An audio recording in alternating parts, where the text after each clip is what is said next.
కీర్తన పాట పాడి దేవునికి స్తోత్రం చెల్లిద్దాము. హల్లెలూయా. రాహుల్ రాజు రాలేదు, మంచిది, అందరం కలిసి హల్లెలూయా. నా గీతారాధనలో యేసయ్యా నీ కృప ఆధారమే, నా వేదనలలో జనించనే నీ ఆదరణ, నా వేదనలలో జనించనే నీ ఆదరణ, నా గీతారాధనలో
మాటలు మనం విందాము. చదువుదాం. ఎఫెసీయులకు రాసిన పత్రిక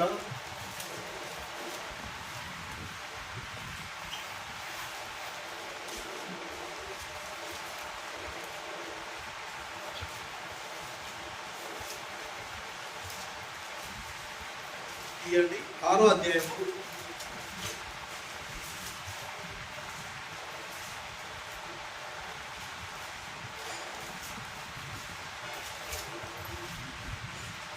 6వ అధ్యాయం తీసారా? దాంతో కలిసి బైబిల్ తీయండి వేగంగా.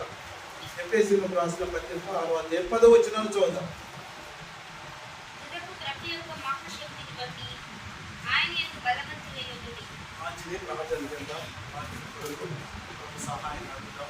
పరిశుద్ధమైన తండ్రి, నీ పాపములకు స్తోత్రం. నాయన ఆరాధనలు సమయంలో ఒకసారి పాల్గొనవచ్చుకున్నాం. వాక్యమైన దేవ తండ్రి, బోధించండి నాయన, అర్థం చేయించండి. మా మంచి బోధకుడు ఆయన నీకు వందనాలు. ఆయన అర్థం చేయించేవాడు నేనే. నీ వాక్యములో ఉన్న సత్యాన్ని వినము సంఘము నేను గ్రహించినట్టు నాయన మా ఆత్మీయ నేత్రాలు తెరవమని ప్రార్థన చేస్తున్నాము. తండ్రి, నాతో మాతో సంఘస్థులందరితో వచ్చిన ప్రతి ఒక్కరితో మీరు మాట్లాడాలి. నువ్వు మాట్లాడితే వినాలని వచ్చిన ఒక్కొక్కరితో ఇది మాట్లాడి వాళ్ళ ఆత్మీయంగా బలపరచబడి ఈ లోకంలో ఇక్కడ జీవించినందుకు సహాయం చేయండి. ఈ వాక్య భాగంలో పిలిచి ఆశీర్వదించి పూర్తిగా తెలియగలిగినట్టు ఆయన నీ కృపను కుమరించమని ఈ దయగలిగిన సమర్పించి యేసు పరిశుద్ధ నామములో అడుగుతున్నాము తండ్రి, ఆమేన్. మంచిది. ఇక్కడ ఒక మాట పౌలు ఎఫెసీలో ఉన్న సంఘానికి రాశారు. దీని విషయంలో ఆత్మీయ అర్థాలు చాలా ఉన్నాయి, కానీ మన సమయం లేదు కనుక కొన్ని మాటలు మీకు జ్ఞాపకం చేస్తాను. అది ఇక్కడ పౌలు రాస్తా ఉన్నాడు 10వ వచనంలో. మొదటి 2-3 అధ్యాయాలలో ఒక భాగము, 4, 5, 6 అధ్యాయాలలో 6వ అధ్యాయంలో పౌలు నిలబడి ప్రార్థన చేసినట్టుగా రాయబడి ఉంది. పండితులు అనేక మంది మన అపోస్తలులు కూడా తెలియజేశారు చాలాసార్లు. దేవునికి వందనాలు. ఇక్కడ ఎఫెసీలో ఉన్న సంఘానికి ఒక లేఖ రాస్తూ తుదకు ప్రభు యొక్క మహాశక్తిని బట్టి బలవంతులై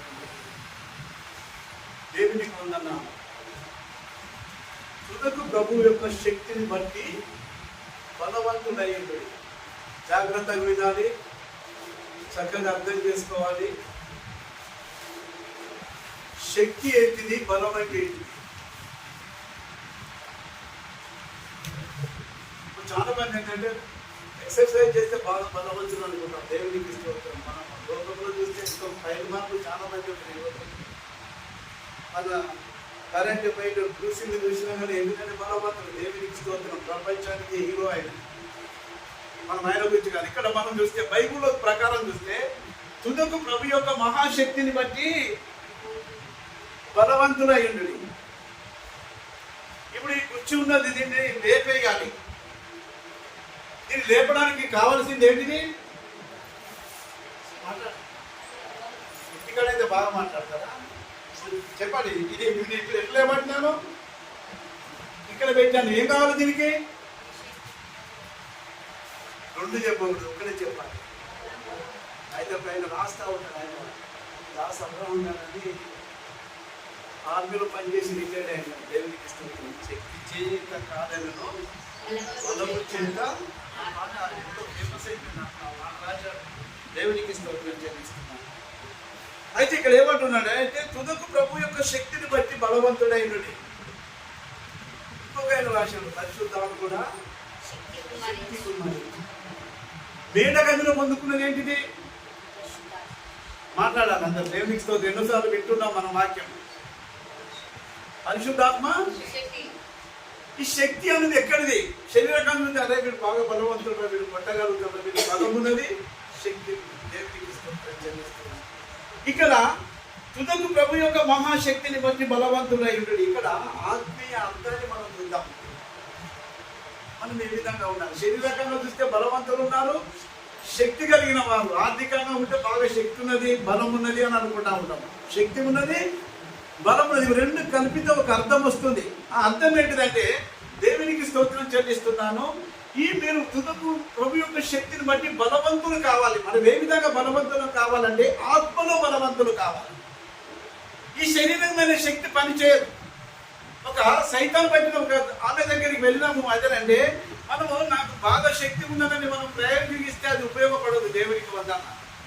ఇప్పుడు ఆత్మలో బలవంతుడై ఉండాలి. ఆత్మలో బలవంతుడై లేకుండా బలహీనులుగా ఉన్నవారు చాలా మంది ఉన్నారు. ఇది శరీర పోరాటం. ఇది శరీరం యొక్క శక్తి, శరీరం యొక్క బలం.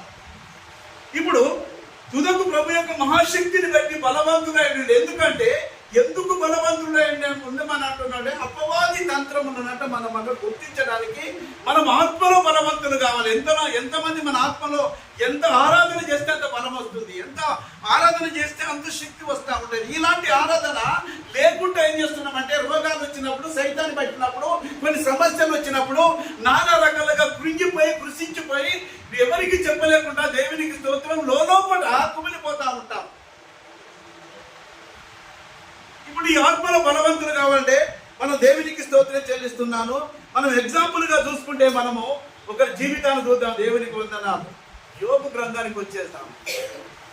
తీయనవసరం లేదు. ఈ స్టోరీ అంతా మీకు తిరిగే, ఈ కథ తిరిగే. మన యోబు ఎలాంటి జీవితం త్వరగా చెప్తే త్వరగా ముగిస్తాను. ఆ యోబు ఎలాంటి వాడు? యూదు దేశంలోనే ఎలాంటి వాడు? ధనవంతుడు. అంతేనా? న్యాయవంతుడు, దేవుని యందు భయభక్తులు కలిగిన వాడు. ఈ క్వాలిటీస్ ఇవన్నీ ఉన్నాయని లోపల మంచి ఇంకోటి లెక్కన ప్రార్థనా పరుడు. 7 కుమారులు 3 కుమారులు. ఎంతమందిలో సంతానం? ఒక్కొక్కరి ఇంటికాడ ఒక్క కుమారుడు తప్పు చేసినవాడమని దహన బలి అర్పించి ప్రార్థన చేసి అంత భయం కలిగిన వాడు. కానీ ఈ పరలోకములో ఆ సనయేంద్రి సభని పార్లమెంటులో ఒక సభ జరుగుతుంది. ప్రభు యేసుక్రీస్తు అక్కడ కూర్చున్నాడు. సైతాన్ అక్కడికి వెళ్ళిపోయింది.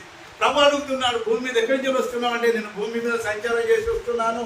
నా భక్తుడైన యోగును ఆలోచించావా అంటే ఊరికేనే నన్ను ధనవంతుడయ్యాడా, ఆయన ఆశీర్వదించావు కదా అని ఒక సమాధానం చెప్తున్నాడు. అంటే దేవుని దగ్గరికి వెళ్ళడానికి దానికి గ్రీన్ కార్డు హోల్డర్ అన్నట్టు ఇప్పుడు సైతానుకు.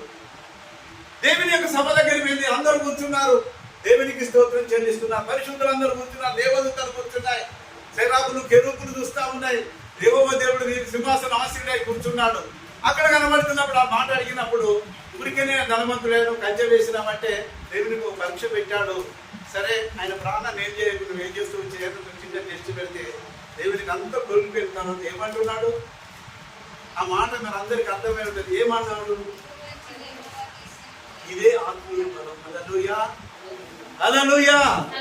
ఇదే మనం ఆత్మీయంగా నా కుక్కనికే కష్టాలు రావాలా, నా కుక్కనికే రోగం రావాలా, నా కుటుంబమే చిన్న భిన్నం కావాలా, నా కుటుంబమే నవ్వుల పాలు కావాలా, నన్ను చూసి అపహాస్యం చేసే వాళ్ళు కావాలా, ఈ నిందలు ఈ అవమానాలు నా కుక్కనికే వచ్చినాయా అని అన్నాడా? ఏమన్నాడు చెప్పండి? ఏమన్నాడు? ఎందుకు ఆ మాట అన్నాడు చెప్పండి? మనం అనగలుగుతామా? అంటే ఆయన ఆత్మలో బలవంతుడై ఉన్నాడు. ఏమన్నాడు? తుదకు ప్రభు యొక్క మహాశక్తిని బట్టి బలవంతుడైంది. విశ్వాసమైన మాటలు మాట్లాడే వాళ్ళే బలవంతుడు. చాలా మంది బలహీనులు, ఏమో దేవుడు ఇస్తాడు, ఇక ఏం చేస్తారు, మనం ప్రార్థన చేస్తారని దేవుడికి వందనాలు చెల్లిస్తున్నాను. మన మన రోడ్డు దిగుతుంటే మా అన్న బిడ్డలు యాదవ్ వచ్చింది, పొద్దున సాయంత్రం వచ్చాము, బాబాయ్ నాకు జ్వరం వచ్చింది, ప్రార్థన చేయండి, ప్రార్థన కూడా ప్రార్థన చేశారు, ప్రార్థన చేసి ఏడుస్తాము. ఇప్పుడు ఆమె ఏంటంటే విశ్వాసంలో బలంగా లేదు కాబట్టి ఆమె భయపడుతుంది, ఏడుస్తా ఉంది. చాలా రోజులు జన్మలో అవుతుంది. హల్లెలూయా. ఈ యోబు ఏమంటున్నాడంటే యెహోవా ఇచ్చిన కొడుకులు పోయింది, బిడ్డలు పోయింది, ఆస్తిపాస్తులు పోయింది, అంతమైంది దేవునికి వందన. ఇలాంటి మాటలు ఆత్మలో బలము కలిగిన వాడే మాట్లాడు. ఎగ్జాంపుల్ జీవితం ఏంటంటే తుదకు ప్రభు యొక్క మహాశక్తిని బట్టి బలవంతులైంది. మనం ఆత్మలో బలవంతులుగా ఉన్నప్పుడు శరీరకంగా తీసుకొచ్చేటి అన్ని మనం ఏం చేస్తామంటే ప్రభువా నీ చిత్తమే అని అనగలుగుతామా? బాధపడతా ఉంటాం కదా, ఏడుస్తూ ఉంటాం కదా, కన్నీరు కారుస్తూ ఉంటాం కదా. ఇది మానవ సహజం, అది శరీరత్వంతో ఉన్నాం కనుక ఇలాంటి ఆ దుఃఖం వస్తూ ఉంటుంది ప్రతి ఒక్కరికి. అయితే యోబు మనం ఎగ్జాంపుల్ చూస్తే ఏంటంటే ఆయన ఆత్మలో బలవంతులుగా ఉన్నాడు, దేవునికి స్తోత్రం చెల్లిస్తున్నాడు. సరే చూద్దాము. మన యేసు ప్రభు ఒక మాట అంటున్నాడు. మత్తయి సువార్త 12వ అధ్యాయము 29వ వచనం చదువుదాం.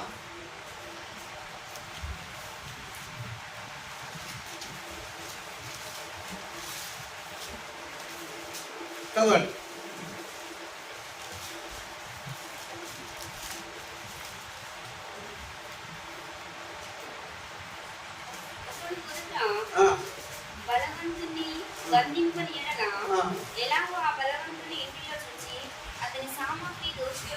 దేవునికి స్తోత్రం చెల్లిస్తున్నాను.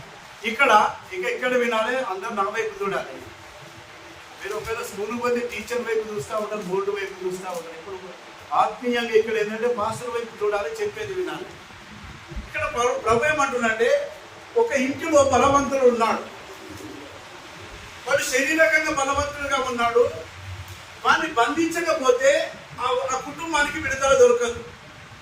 ఇప్పుడు మనము బలముతో వెళితే చేయగలుగుతామా? ఆత్మీయంగా బలముతో వెళితే చేయగలమా? నువ్వు ఆత్మీయంగా బలంగా లేకపోతుంటే ఆ సైతాన్ని నిన్ను పట్టుకుంటుంది. దేవునికి వందనాలు. సుమారు 10 సంవత్సరాల క్రితము నవినగొండలో ఒక ఆమె విశ్వాసి ఉండే. ఆమె ఏం చేసిందంటే, వాళ్ళ చిన్న పిల్లలు వాళ్ళ ఇంటి పక్కన అబ్బాయి మీదకి, చిన్న బాబు మీదకి ఒక సైతాన్ వచ్చేసింది. అక్క, నువ్వు గుడికి పోతున్నావు కదా, దేవునికి స్తోత్రం, నువ్వు కూడా పరిశుద్ధాత్మ శక్తి పొందుకున్నావు కదా, ఈ బాబుకు ప్రార్థన చేయండి. ఆ రాత్రి 12-2 గంటల ప్రార్థనలు పోయి ప్రార్థన చేసింది. ఆ బాబు మీద ఉన్న శక్తి ఈమెను పట్టుకునేది, ఈమెను చంపేసింది. ఆ బాబు బ్రతుకున్నాడు. హల్లెలూయా, హల్లెలూయా. అందరూ గుడికి పోయినంత మాత్రాన ఆత్మలో బలవంతులుగా ఉన్నారా? ఆత్మలో శక్తివంతులై ఉన్నారా? సాతాను వాడు బలవంతుడై ఉన్నాడు. ఇక్కడ ప్రభు చెప్తున్నాడు, ఒక ఇంటిలో బలవంతుని నువ్వు బంధించకపోతే ఆ ఇంటిలో ఉన్న ఆ వ్యక్తిని నువ్వు దేవుని దగ్గరికి తీసుకురాలే. ఇది బంధించే వాళ్ళు కావాలంటే నీ ఆత్మీయ జీవితం దేవునితో సంబంధం కలిగి ఉండాలి. యోబు ఏమంటున్నాడు, నా కొడుకులు ఏడ తప్పు చేశారని బలి అర్పిస్తా ఉన్నాడు. అంటే ఆ బలిలో ఎవరెవరు వస్తున్నారు? తన కుటుంబం అంతా వస్తుంది, తన కొడుకులు వస్తున్నారు, తన బిడ్డల గురించి చేస్తా ఉన్నాడు. మనం కూడా ఆత్మలో కనుక బలవంతులై ఉండకపోతే సైతాను అనేక రీతిలుగా కుటుంబాలలో చిన్న భిన్నం చేస్తాను. గొడవలు ఎందుకు అవుతున్నాయి? భార్య భర్తలకు ఎందుకు అవుతున్నాయి? తల్లిదండ్రులు పిల్లల మాటలు వినలేకపోతున్నారు. పిల్లలు తల్లిదండ్రుల మాటలు ఎందుకు వినలేకపోతున్నారు? ఈ ప్రేమ ఎక్కడికి పోయిందంటే, బలవంతుడు వాళ్ళ ఇంటిలో ఉన్నాడు, సామాగ్రి అంతా దోసుకుంటున్నాడు, నీ ఎనర్జీ అంతా దోసుకుంటున్నాడు. దేవునికి స్తోత్రం చెల్లిస్తున్నాను. ఇలాంటి స్పిరిట్ ను అనేక మంది గుర్తించలేక దేవునికి స్తోత్రం చెల్లిస్తున్నాను. వాడు మారిపోవాలంటే యోగులాగా మాట్లాడారు. మనం మాట్లాడగలుగుతామా యోగులాగా? యోబు గురించి మీరు చెప్పమంటే 100 ప్రశ్నలు అయితే యోబు గురించి ఆన్సర్ రాయగలుగుతాం. కానీ ఆయన ఆత్మీయంగా బలవంతుడుగా ఉన్నాడు. శక్తిమంతుడు కానీ పోతే ఏం చేద్దాం? హల్లెలూయా, హల్లెలూయా. మనం ఏ విధంగా మనం బలవంతులుగా ఉండాలి అంటే, మన ఆత్మీయ జీవితము మనం బలవంతులుగా ఉండాలి. ఆరాధన చేస్తే ఆత్మలో బలవంతులమైనా, మందిరంలోకి వచ్చి ఆరాధన చేస్తా ఉన్నప్పుడు బలవంతులమైన బాగా ఆరాధన చేయాలి. మనం ఆరాధన చేయము, దేవునికి కొందరు ఎన్నైనా పాల్గొనగలుగుతాం. దేవునికి స్తోత్రం చెల్లిస్తున్నా. అయితే ఇంకొక మాట చూద్దాము. కొరింథీయులకు రాసిన పత్రికలో పౌలే ఆ మాట రాస్తా ఉన్నాడు. కొరింథీయులకు రాసిన మొదటి పత్రిక 1వ అధ్యాయము 27, 28, 29 ఈ భాగం ఏదో చూద్దాం. మీరు అందరూ చెప్పాలి. ఇప్పుడు చదవండి. కొరింథీయులకు రాసిన మొదటి పత్రిక 1వ అధ్యాయము 27, 28, 29 ఇవి కలిసే ఉంటాయి ఈ మాటలు.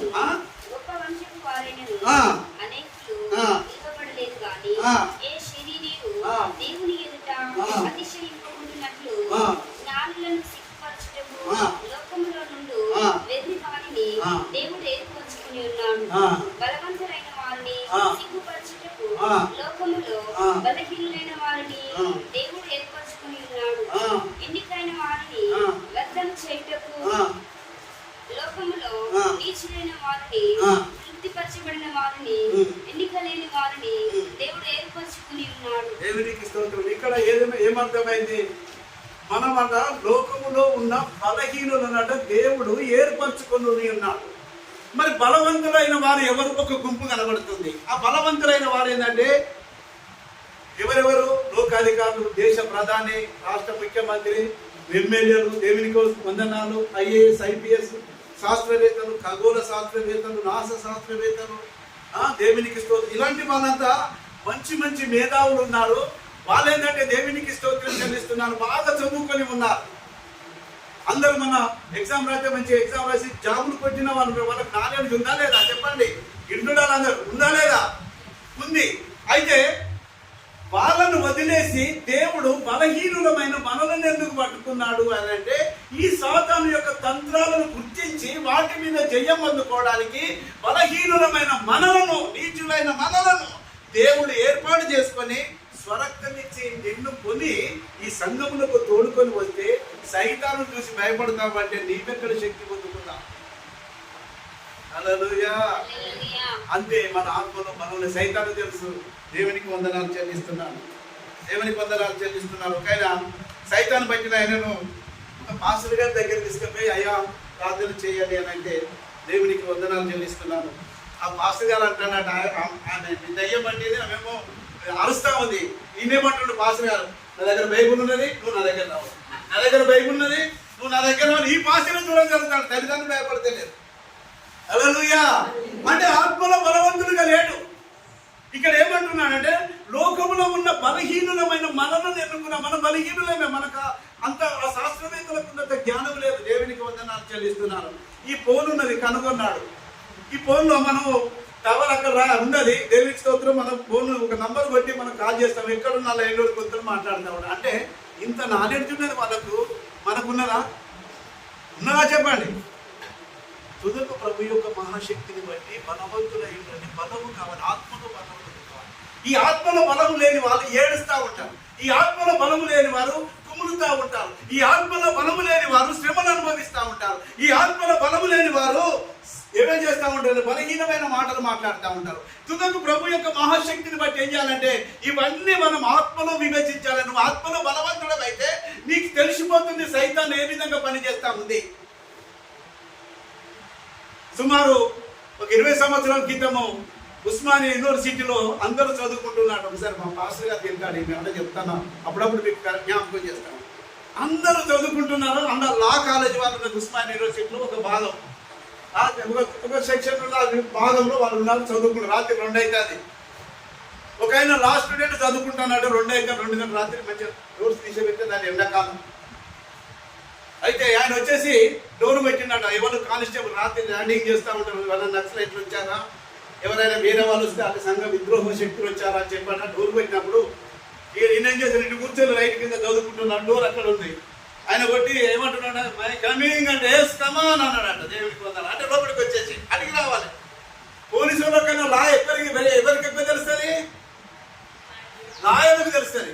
ఈయన చదువుకుంటున్నాడు, ఆయన వచ్చేసాడు. దేవునికి స్తోత్రం చెల్లిస్తున్నాను అని అన్న తర్వాత ఏంటిది అని అంటే, మీరు రావచ్చా అని అన్నట్టు. ఎందుకు అని అంట, దేవునికి వందనాలు మిమ్మల్ని ప్రశ్నించడానికి. ఏమిటికి నీ దగ్గర దేవునికి వందనాలు అంటే కొన్ని విషయాలు నీతో మాట్లాడడానికి వచ్చింది. నీ దగ్గర వారెంట్ ఉన్నదా అంటే, సత్య వారెంట్ ఉన్నదా నీ దగ్గర అంటే, లేదు అనంటే గెట్ అవుట్ అన్నాడు. హల్లెలూయా.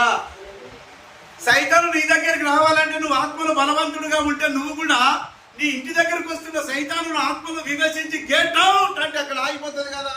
మరి మనం ఎందుకు బలహీనమై ఉన్నాము? హల్లెలూయా, హల్లెలూయా. అయితే మనం ఏంటంటే బలంగా లేవు. అందుకే తుదకు ప్రభు యొక్క మహాశక్తిని బట్టి బలవంతులై ఉన్నారు. క్రైస్తవులైన వారు బలవంతులు. జవహర్ నెహ్రూ ఒక మాట అంటే ఏమన్నాడు? ఎంతమంది తెలుసు?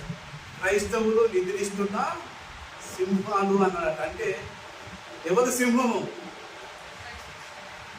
మాట్లాడండి. దేవునికి క్రైస్తవులేనా? అసలు యూదా గోత్రపు సింహం అంటే ఏం చేయాలి ఎరికైనా? ఇప్పుడు మనం ఇంత పెళ్లి అయితే మన ఇంటి వంశం పెట్టి నా కుమార్ని వివాహం అవుతుంది, సింగపురం వారి పెళ్లి పిలుపని పెట్టాను. అసలు ఏం చేయాలి ఎరికైనా?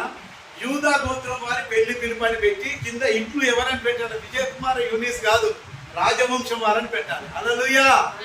అసలైన క్రైస్తవ రాజు అదే పెళ్లి చేసినాం. ఒకసారి నేను దేవదాస్ పాస్టర్ ఏది యూదా గోత్రం వారి పెళ్లి పిలుపు కింద పిలిచే ఆహ్వానించు వారు ఎవరు? రాజవంశీయులు, అంటే రాజులైన యాజక వంశం. అసలైన క్రైస్తవుడు ఇది కొట్టియాలి. అంటే మనం ఎట్లున్నాం అంటే, అసలు దీని శక్తిని మనము తెలుసుకోలేకపోతున్నాం, దీని బలమును అర్థం చేసుకోలేకపోతున్నాం. ఇది ఉత్తదే గ్రంథము, ఆదివారం పట్టుకుంటే సరిపోతుంది, పొద్దుగాల 3 అధ్యాయాలు ఎందుకు సరిపోతుంది. ఇంతే మన జీవితం. యూదా గోత్రం వారి పెళ్లి పిలుపు ఆహ్వానించు వారు రాజవంశీయులు, అంటే రాజులైన యాజక సమూహాలు ఉన్నారు. ఇప్పుడు నెవరేమన్నాడు? యూదా గోత్రం సింహం అన్నాడు. అంటే ఎవరిని అన్నాడు? మాట్లాడండి జై. నాకు వినపడతలేదు గట్టిగా, జనం కొంచెం నాకు శివుడు ఉన్నది గట్టిగా చెప్పాడు. హల్లెలూయా. ఏంటిది? యూదా గోత్రము సింహాలై ఉన్నారు. అంటే వాళ్ళు నిద్రిస్తున్నారు. అంటే సింహం ఏంటిది? దేవునికి వందన, అడవికి రాజు, అంటే బలవంతుడు, జంతువులన్నిటికీ బలవంతుడే. కానీ మనం ఆత్మను బలవంతులేము. హల్లెలూయా. మనం ఈ వాడలో ఉంటే మనం బలవంతులుగా ఉండాలి, ఇందులో బలవంతులుగా ఉండాలి. అందుకే మనం ఓడిపోతా ఉన్నాం. అయితే చూద్దాం, ఇంకొక మాట చదవండి. మనం ఒక మాట చదువుదాము చివరిగా. న్యాయాధిపతుల గ్రంథము 16వ అధ్యాయం 28 వచ్చిన అందరికీ ఆకలవుతుంది కావచ్చు, ఎక్కువ టైం అవుతుందని ఏం కాకండి, కొంచెం మాటలు విందాం. దేవుడి కొందరి ఆత్మీయ సత్యాలు తెలుసుకోవాలి.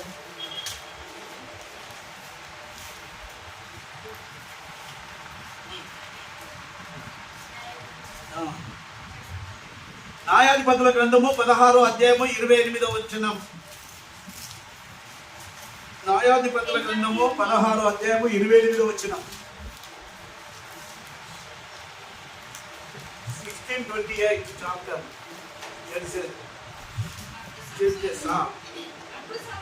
అప్పుడు సంసోను నన్ను జ్ఞాపకము చేసుకున్నాను. ఇప్పుడు సంసోను చివరి దశలో ఉన్నాడు. ఇక్కడ వినండి. సంసోను న్యాయాధిపతులు ఏలిన కాలంలో సంసోను ఇశ్రాయేలు పక్షాన న్యాయాధిపతిగా నియమించి ఫిలిష్తీయుల చేతుల నుండి వాళ్ళని విడిపించడానికి బలవంతునిగా, కుమారునిగా నాజీరు చేయబడిన వ్యక్తిగా దేవుడు ఇచ్చాడు వారికి. సంసోను అని పేరు పెట్టమన్నదిగా ఆ బలవంతుడు ఉంది. దేవునికి స్తోత్రం. మన మొదటి అధ్యాయం 13వ అధ్యాయం అక్కడ చూస్తే 13, 14, 15, 16 వరకు ఆయన వారి యొక్క జీవిత బాగా ఉన్నది. వాళ్ళ తల్లిదండ్రుల యొక్క పుట్టుక ఆయన ఏ విధంగా కూడా నాజీరు చేయబడ్డాడు, బలవంతుడైనాడు. దేవునికి స్తోత్రం చెల్లిస్తున్నాడు. ఫిలిష్తీయుల చేతుల నుండి మాటి మాటికి వాళ్ళ మీద యుద్ధం చేసినప్పుడు విడిపిస్తున్నాడు. ఇశ్రాయేలు ప్రజలను వాళ్ళని కాపాడుతున్నాడు. ఈయన చేశాడు, ఒక స్త్రీ వ్యామోహంలో పడిపోయి తన బలమంతా, దేవునికి స్తోత్రం, ఎక్కడ తన బలహీనత ఉన్నదో అక్కడ చెప్పుకున్నాడు. ఏంటంటే తన శక్తి, తన బలం ఇందులోనే ఉన్నది. తర్వాత దేవునికి స్తోత్రం చెల్లిస్తున్నాను. ఆమె మంచిగా నున్నగా గాంధీ తాత యొక్క కట్టింగ్ కొట్టించింది, అంటే ముందు కొట్టించింది. హల్లెలూయా. అర్థమవుతుందా? గాంధీ తాత కట్టింగ్ కొట్టించింది. దేవునికి స్తోత్రం. కొట్టించి వాళ్ళ అర్థ బలవంతమైంది. తిరిగి ఏం చేశారంటే ఆ హిందూ దేవాలయంలో కట్టేశారు. 4 పిల్లర్స్ వేసి ఉన్నాయి. దేవునికి వందనాలు. కన్ను కూడా గుడబెట్టబడి ఉన్నది. ఇప్పుడు ప్రార్థన చేస్తున్న ప్రభువా, ఈ ఒక్కసారి నన్ను జ్ఞాపకం చేసుకో. హల్లెలూయా. నువ్వు ఎప్పుడన్నా జ్ఞాపకం చేసుకోమని అడిగావా? నేను ఇంతగా ఏదైనా చేయబడ్డాను ప్రభు, నన్ను ఒకసారి జ్ఞాపకం చేసుకో. సంసోను ఇప్పుడు ఏం చేస్తున్నాడు? ప్రార్థన చేస్తున్నాడు. ప్రభా, ఇక చివరి దశలో ఉన్నాను. చాలాసార్లు పగ తీర్చుకున్నాడు. దేవునికి వందనాలు చెల్లిస్తున్నాను. దేవునికి వందనాలు. 300 కుక్కలను పట్టుకోగలుగుతా కానీ 300 నక్కలను పట్టుకున్నాడు. దేవునికి వందనాలు. ఇక్కడ మన బజార్లో తిరిగే కుక్కను పట్టుకోవచ్చు కానీ ఆయన అడవిలో ఉన్న నక్కలు పట్టుకున్నాడు. 300 నక్కలు. అది సమయం వచ్చినప్పుడు దాని స్టోరీ, దాని మెసేజ్ కూడా చెప్తా కానీ తర్వాత విషయం. ఇలాంటి చేసి పగ తీర్చుకున్న ఈయన ఇప్పుడు బలహీనుడైపోయి, శక్తిహీనుడైపోయి, వాళ్ళ శత్రువుల చేతిలో బందీ అయిపోయి, ఆ యొక్క 4 పిల్లర్స్ల మధ్యన చేతులు కాళ్ళు కట్టబడి ఉన్నాడు. అప్పుడు అంటున్నాడు ఏంటంటే, ఈ ఒక్కసారి జ్ఞాపకం చేసుకో. హల్లెలూయా. నా శత్రువు మీద నేను పగ తీర్చుకోవడానికి నన్ను ఒకసారి జ్ఞాపకం చేసుకో. ఇక్కడ పౌలు ఏమంటున్నాడు? తుదకు ప్రభు యొక్క మహాశక్తిని బట్టి బలవంతుడై ఉండడి. నువ్వు కూడా సాతాను యొక్క శక్తి మీద నువ్వు జయం పొందుకోవాలంటే నీవు ఆత్మలో బలవంతుడుగా కాకపోతే, నీ శరీర బలాన్ని, నీ లోక బలాన్ని నువ్వు కనుక చూపిస్తే సాతాను మీద నీకు ఎలాంటిది జయము దొరకదు. నువ్వు బలహీనుడు అయిపోతా ఉంటావు. ఇప్పుడు ఏం చేసినాడు? ఈ సంసం లాగా మనం కూడా ప్రభువా అని అంగలాడుతూ ఉంటాం. మంచి సమయం ఇస్తే పోగొట్టుకున్నాడు, మంచి బలం ఇస్తే పోగొట్టుకున్నాడు, మంచి ఆధిక్యతను పోగొట్టుకున్నాడు. మనకు దేవునికి స్తోత్రం చెల్లిస్తున్నాను. క్రైస్తవులకు గొప్ప రక్షణ ఇస్తే దీన్ని నిర్లక్ష్యం చేసి ఆత్మలో బలహీనులమై శరీరకంగా కోపాలను, తాపాలను, శక్తిని చూసుకుంటా ఎప్పుడైనా మనం బలహీనం అయిపోతే ఆ లోకంలో ఉన్న వాడు మన మీద దాడి చేయకపోతే మనల్ని ఏమన్నా ముద్దు పెట్టుకుంటాడా? దేవునికి స్తోత్రం, బహుమానాలు ఇస్తాడా? హల్లెలూయా. దేవునికి స్తోత్రం చెల్లిద్దాం. హల్లెలూయా. అందుకే పౌలు అంటాడు, తుదకు ప్రభు యొక్క మహాశక్తిని బట్టి బలవంతులై. బలం కావాలి, ఆత్మలో బలం కావాలి. మరి ఆత్మలో ఎప్పుడు బలం వస్తుంది? మీరు చెప్పండి, ఎప్పుడు బలం వస్తుంది? ఇప్పుడు లాస్ట్ ప్రశ్న ఇది, ఎప్పుడు బలం వస్తుందో మీరు చెప్పండి. చెప్పండి. ఆత్మ పొందుకున్నప్పుడు. మరి ఏ విధంగా ఆత్మ పొందుకుంటాం? మాట్లాడాలి కదా. మనకు దేవునితోనే సంబంధం లేకుండా అయిపోయింది. ఏడ మనం పొందుకుంటాం? మన బైబిల్ చదవడానికి టైం ఉండలేదు, ప్రభుతో మాట్లాడడానికి టైం ఉండలేదు, వాక్యం ధ్యానించడానికి టైం ఉండలేదు అన్నప్పుడు మనం ఎలా బలపడుతుంది? స్తోత్రం. హల్లెలూయా. ఒక సైతాన్ని బట్టిన ఒక వ్యక్తి, ఒక స్త్రీ కానీ, ఒక పురుషుడు కానీ మన దగ్గరికి రాకముందు అక్కడ నుండి కేకలు వేయాలంటే ఏంటంటే వీళ్ళతో దేవుడు ఉన్నాడు. మనం అట్లా లేము. అందుకే బలహీనమే. అందుకే మనం మన మీద దాడి చేస్తాం. మన ఆలోచనలు, మన శక్తిని, మనకున్న ఎనర్జీని మనం దోసుకుంటున్నాం, మన బలం దోసుకుంటున్నాం. నువ్వు ఓడిపోయినావు, ఇక నువ్వేం చేయలేవని అంటాడు. దేవునికి స్తోత్రం చెల్లిస్తున్నాం. హల్లెలూయా. మనకు 2 చెవులు ఉన్నాయి. దేవుడు 2 చెవులను ఎందుకు ఇచ్చిండు? ఎవరు చెప్తారో కరెక్ట్గా చెప్పాలి. చెప్పండి, ఎందుకు ఇచ్చాడు? దేవునికి 2 చెవులు ఉన్నాయి. 2 చెవులు ఎందుకు? ఒకటి వినపడకపోతే ఇంకోటి వినపడాలనా? మాట్లాడండి. కుడిపైన కూర్చొనేమో సైతాను మాట్లాడుతూ ఉంటుంది, ఎడమ చెవి దగ్గర ఉండేమో దేవుడు మాట్లాడతాడు. ఏమంటాడంటే, దేవుడే మెల్లగా మాట్లాడు, కుమార్తె నువ్వు భయపడకుంటావు. ఇక్కడ సైతాను అంటే, నువ్వు బలహీనరాలేవు, నువ్వేమి చేయలేవు, నీ నుంచి కాదు, నిన్ను గంత మాట అని అనగానే పుల్లాక్తుంటే ఉరేసుకున్నాను. దేవుడు అంటాడు. హల్లెలూయా. అంటే ఇలాంటి బలహీనమైన మాటలు మాట్లాడినప్పుడు ఇలాంటివి వస్తూ ఉంటాయి. అందుకే దేవుడు అంటుంటాడు, ఏమంటాడంటే, నువ్వు భయపడకు, నేను నీకు తోడుగా ఉన్నాను.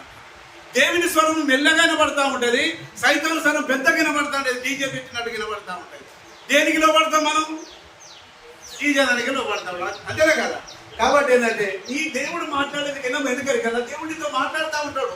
5 గంటలకు వస్తాడు, నా కుమార్తె లేదంటే ఇక కొంచెం పడుకుంటా, నేను మ్యూట్లో పెట్టి పడుకుంటా, నాకు ప్రార్థన అవసరం లేదంటే ఇక మీరు మాట్లాడే దేవుడు వెళ్ళిపోతా ఉన్నాడు. 5 అయింది, 5:30 అయింది, ఉంటాడా దేవుడు?